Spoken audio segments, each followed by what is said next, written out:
சங்கீதம் 57.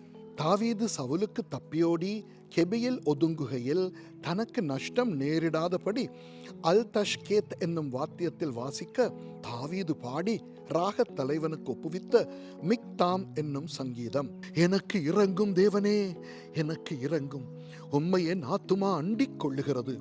விக்கினங்கள் கடந்து போகும் மட்டும் உமது செட்டைகளின் நிழலிலே வந்து அடைவேன்.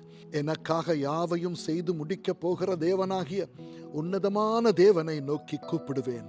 என்னை விழுங்க பார்க்கிறவன் என்னை நிந்திக்கையில் அவர் பரலோகத்திலிருந்து ஒத்தாசை அனுப்பி என்னை இரட்சிப்பார். தேவன் தமது கிருபையையும் தமது சத்தியத்தையும் அனுப்புவார். என் ஆத்துமா சிங்கங்களின் நடுவில் இருக்கிறது. தீயை இறைக்கிற மனுபுத்திரருக்குள்ளே கிடக்கிறேன். அவர்கள் பற்கள் ஈட்டிகளும் அம்புகளும், அவர்கள் நாவு கருக்கான பட்டயமுமாயிருக்கிறது. தேவனே, வானங்களுக்கு மேலாக உயர்ந்தருளும். உமது மகிமை பூமி அனைத்தின் மேலும் உயர்ந்திருப்பதாக. என் கால்களுக்கு கண்ணியை வைத்திருக்கிறார்கள். என் ஆத்துமா தொய்ந்து போயிற்று. எனக்கு முன்பாக குழியை வெட்டி அதன் நடுவிலே விழுந்தார்கள். என் இருதயம் ஆயத்தமாயிருக்கிறது தேவனே, என் இருதயம் ஆயத்தமாயிருக்கிறது. நான் பாடி கீர்த்தனம் பண்ணுவேன்.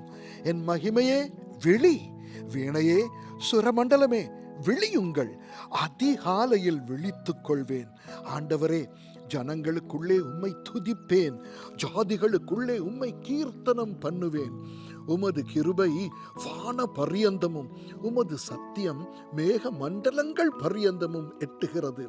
தேவனே, வானங்களுக்கு மேலாக உயர்ந்தருளும்.